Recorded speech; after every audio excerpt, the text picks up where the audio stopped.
أعزائي كما وعدتكم اليوم نعمل لكم فيديو جديد كيف تصنعين كريمك اليومي الخاص بالبشرة العادية.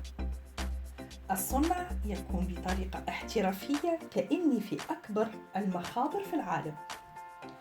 الكريم هذه تقدر كذلك تضيفها لتجارتك، لو عندك مركز تجميل تقدر تبيعها لزبائنك. اليوم الكريم ستكون للبشرة العادية. تابعوني على القناة، سيكون فيه فيديوهات أخرين لكل نوع بشرة، إن شاء الله نعملوا لكل نوع بشرة نعملوا فيديو. خلينا الآن نبتدأ بالعادية شوية شوية، تتعودوا بالمواد لأن الكريمات الجايين فيهم أكثر مواد من الكريم اللي باش نعملوها اليوم. أول حاجة ننصحكم بالتعقيم بالنظافة، وهكا تنجموا تعملوا تجارة ناجحة بنتيجة ناجحة. باش نستعملوا المكونات هذية اللي موجودة أمامكم.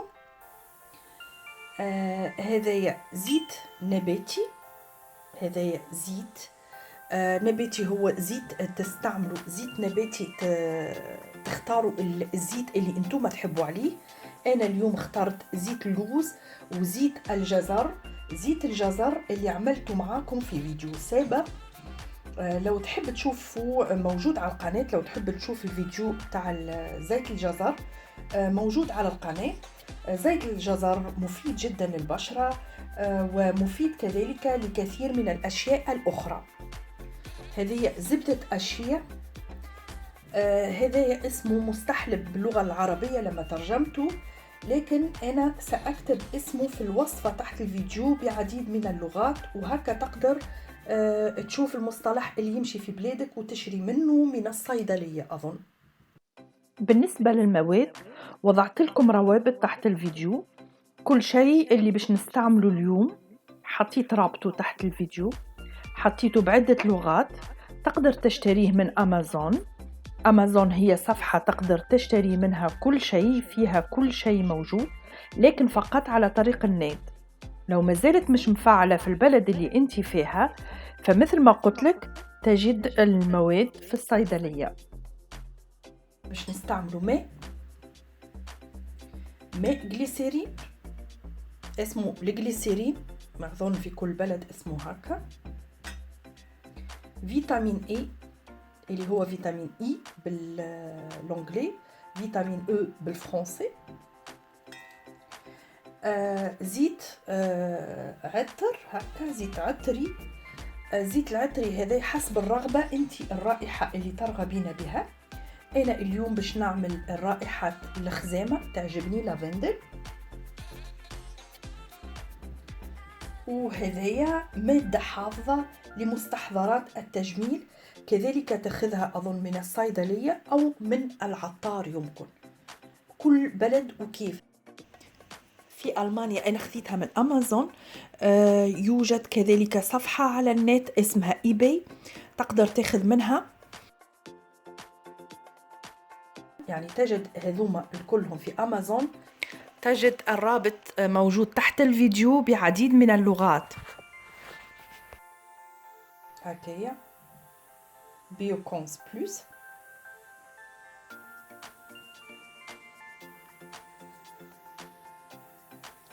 باش نستعملوا هذيا، ماذا بينا باش تستعملوا إذا كان عندكم ملعقة وإلا هكايا سكين، ما يكونش عندها يعني تكون من هنا لمسة، ما تكونش فيها هكا، تكون هكا.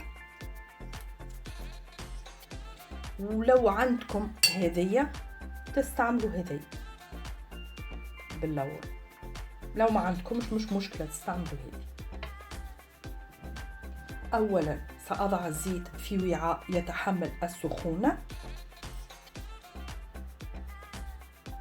الكمية ستجدها تحت الفيديو في الوصفة مكتوبة.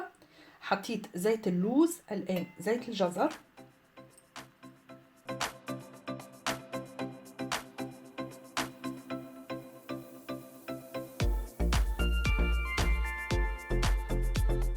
المستحلب مادة مهمة جدا لهذه الكريم. المستحلب يربط الماء مع الزيت، كما تعرفوا انتم وقت اللي تحط الماء والزيت، الزيت يطلع على الماء، فهذا يخليه يتربط مع بعضه ويصبح كريم.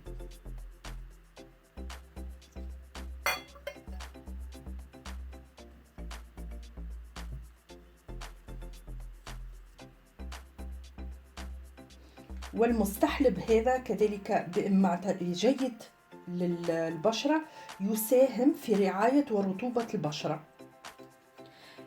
زبدة الشيا سأضعها فيما بعد. الآن أخذ المادة ولا أخذ الماء.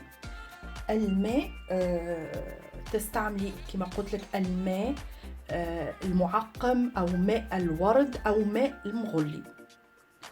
نضيف له الجليسيرين. الماء يساهم في رطوبة البشرة. نضيف الجليسيرين، مادة الجليسيرين.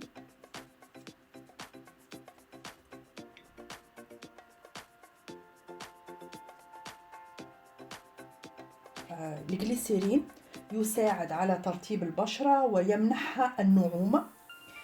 للتخلص من البقع الداكنة عليك بماسك الجليسيرين والليمون.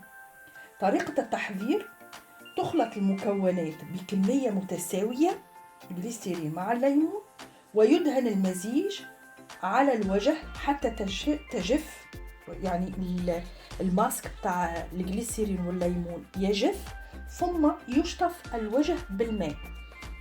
تستعملها الطريقة هذه، تستعمل الماسك هذا مرة أقل شيء مرة في الأسبوع، وسيساعدك على البقع الداكنة التخلص منها.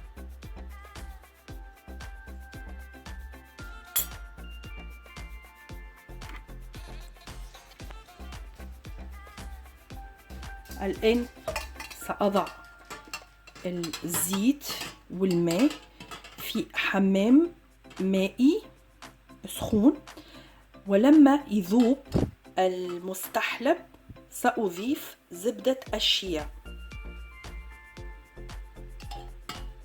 هنا أنا حطيت الكأس هذا باش هذوما ما يتيحوش، لأن الوعاء كبير، فساعدت بالكأس هذا لكي هما ما يسقطوش هكا على جنب. الآن أضيف زبدة الشيا للزيت طبعا، للزيوت طبعا،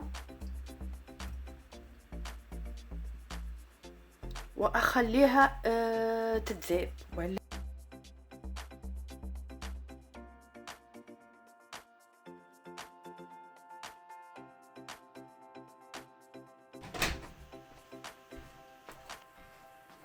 مثل ما نشوفوا هنا ذابت زبدة الشيا. وظيفة زبدة الشيا هي مهمة جدا للبشرة، لها فوائد كثيرة، فهي تحتوي على فيتامين H و A، وهي تساعد على شد البشرة، تعمل على توحيد اللون ومكافحة التصبغات مثل النمش والكلف. بعد ما ذابت الآن سنضيف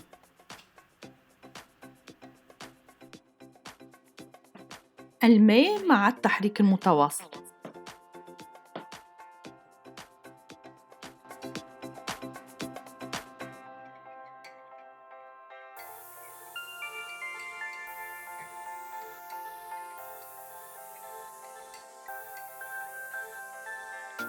نحطوه في الماء البارد. الماء البارد كي تبرد الكريم مع التحريك المتواصل. كما تشوف تحرك دائما، تحرك.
نضيفوا الفيتامين اي باش نحط هنا شويه مش برشا، يعني كما شفتوا نتوما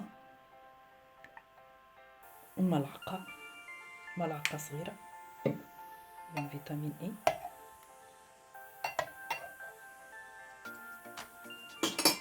مع التحريك فيه كذلك فيتامين اي فيه كبسولات هكذا، يعني تقدر تحط يما كبسولة ولا 2 كبسولات انت والرغبة تاعك. تقدر تحط من الكبسولة او تقدر تحط من السائل. باش نحط الزيت العطري.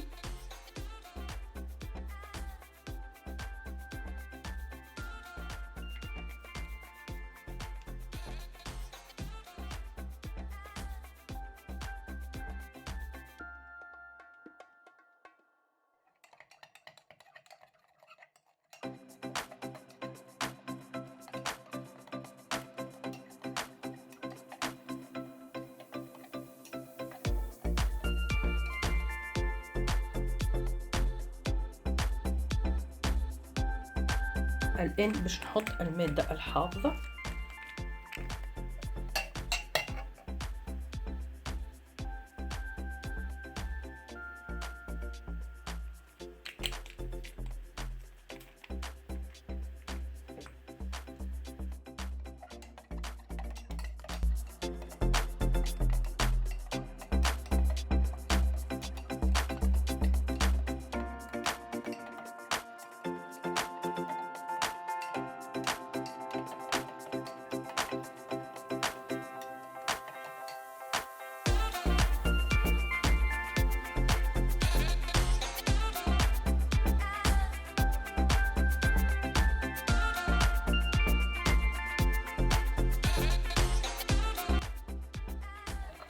ستلاحظين أن الكريم ما زالت سائلة شوية، مش مشكل، بعد يوم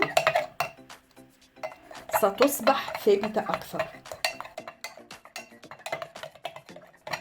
رائحة حلوة برشا، رائحة محلاها.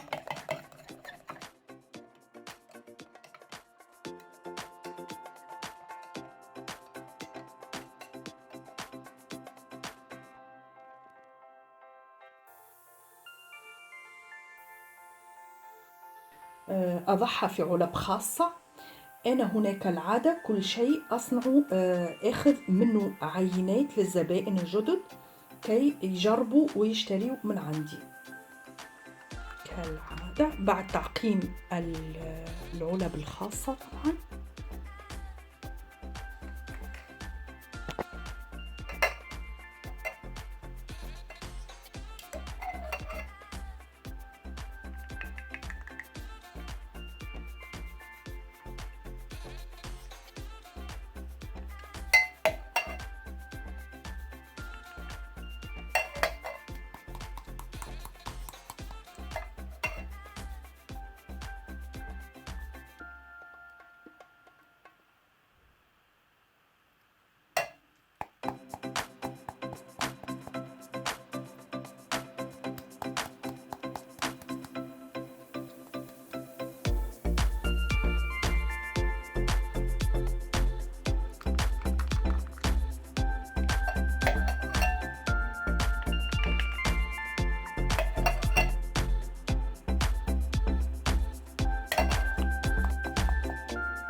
نجم نعملها على البشرة بتاعي، محلاها تعطي رطوبة ونعومة،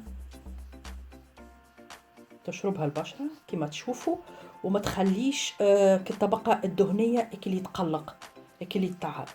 شربتها البشرة كما تشوفوا.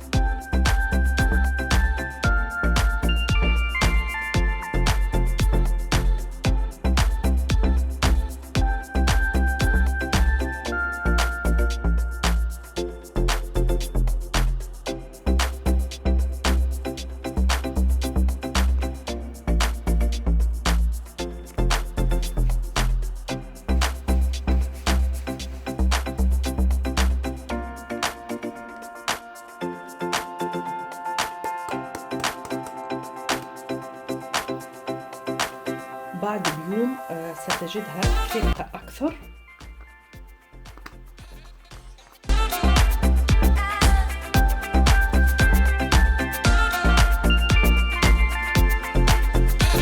وبعد ما تكتب تاريخ الصلاحية هكذا تكون عندك كريمك اليومية،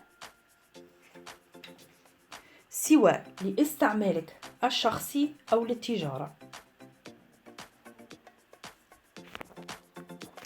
شكرا على المشاهدة، نتمنى أني ساهمت في الإفادة.